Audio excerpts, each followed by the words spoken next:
Terima kasih. Assalamualaikum warahmatullahi wabarakatuh. Yang mohon izin Pak,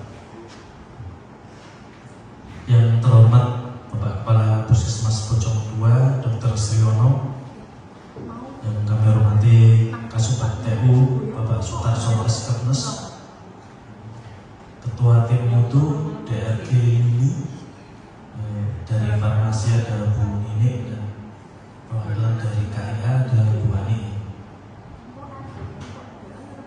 Izinkan saya mempresentasikan untuk judul yang saya angkat, yaitu optimalisasi identifikasi data dan prosedur pendaftaran untuk percepatan pelayanan di Puskesmas Bojong 2. Latar belakangnya adalah pelayanan kesehatan yang bermutu merupakan kebutuhan dasar yang diperlukan setiap orang. Yang kedua, Puskesmas dalam memberikan pelayanan kesehatan didukung oleh banyak SDM. Salah satunya yaitu profesi non medis yang memiliki peranan penting, yaitu perekam medis. Yang ketiga itu rendahnya kesadaran pasien tentang pentingnya kelengkapan identifikasi data pasien untuk kelengkapan data rekam medis untuk menunjang pemeriksaan. Lanjut lagi. Lanjut Mbak.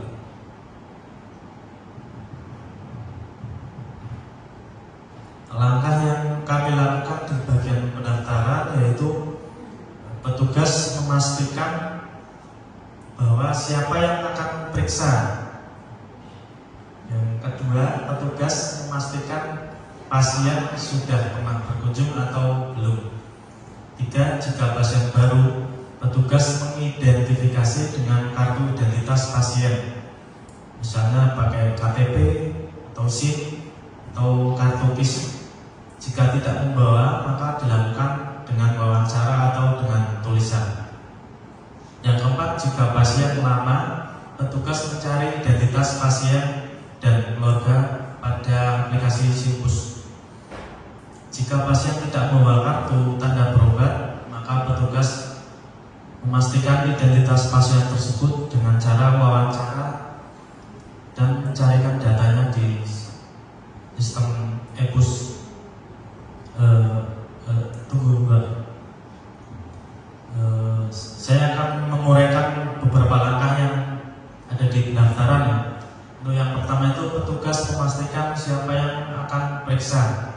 Karena di puskesmas itu menggunakan sistem family folder ya Pak. Jadi ketika ada satu keluarga yang datang, kita memastikan dulu siapa yang akan melakukan pemeriksaan. Nah, ketika sudah tahu, dari petugas mencarikan berkas rekam medisnya. Terus berikutnya petugas memastikan pasien sudah pernah berkunjung atau belum. Kalau misal sudah, itu akan mudah untuk pencarian berkas rekam medisnya. Kalau misalnya belum, berarti yang satu keluarga itu tetap kita wawancarai, ada yang pernah berkunjung atau belum. Kalau memang sudah pernah, itu kita bisa mencari melalui data identitas dari kepala keluarga itu. Nah, untuk berikutnya, jika pasien lama, petugas mencari identitas pasien itu di sistem Simpus. Karena aplikasi di EBUS-nya itu dimulainya tahun 2021 ya Bu. Untuk yang 2021 ke atas itu datanya masih di Simpus lagi. Jadi kalau kunjungan terakhir itu pada tahun 2021 ke atas, kita mencari datanya itu dari aplikasi Simpus yang ada di ruang belakang untuk penyimpanan berkas rekam medisnya. Jadi ketika kita mencari di e-push itu belum muncul datanya karena belum sinkron mungkin ya. Jadi masih mencari di Gpush. Lanjut.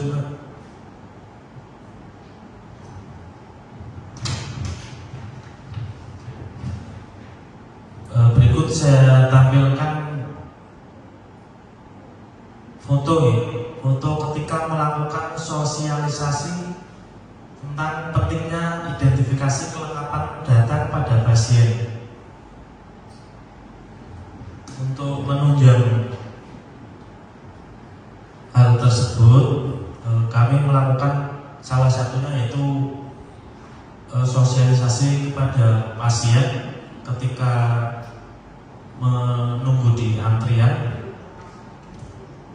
Terus untuk yang kedua mungkin langkahnya yaitu mengarahkan kepada pasien agar mengaktifkan aplikasi dari JKN Mobile untuk mempercepat pelayanan dan screening awal BPJS Kesehatan.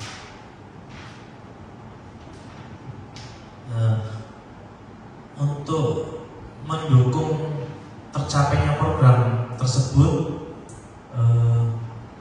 kami memerlukan inovasi, beberapa inovasi, yaitu mungkin yang pertama kita memfokuskan satu petugas untuk mengawal pengaplikasian JKN Mobile tersebut, Pak.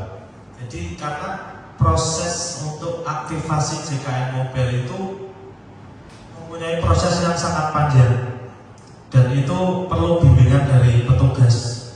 Jadi kalau ada satu petugas yang fokus menangani untuk mengaktifasi JKN, itu mungkin akan mempermudah. Kayak misal ketika pasien pertama mendownload aplikasi, itu ada langkah-langkah yang harus dimasukkan dan mungkin itu butuh arahan dari petugas. Jadi kalau tidak dikawal dari awal sampai selesai, itu proses untuk loginnya itu susah, Pak. Harus benar-benar dipandu dari awal sampai benar-benar aktif. Karena di situ juga ada kode notifikasi yang masuk melalui OTP itu lewat SMS. Jadi SMS berbayar. Ketika pasien itu tidak mempunyai pulsa reguler, itu balasan OTP nggak masuk. Ya itu yang salah satu menjadi kendala itu seperti itu.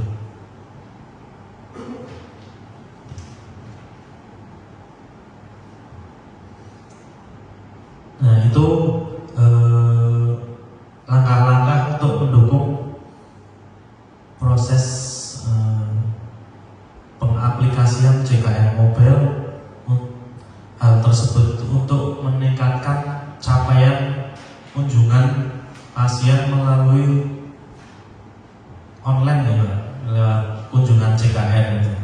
Karena yang terakhir itu capaian kita masih di angka 2% atau 3% untuk bulan kemarin. Mungkin setelah dilakukan kegiatan sosialisasi kepada pasien atau mengawal untuk mengaplikasikan JKN Mobile, itu akan meningkatkan kesadaran terhadap pasien yang tentu akan berdampak pada kecepatan pelayanan pasien dan meningkatkan kunjungan pasien di Puskesmas Bojong 2 ini, Pak.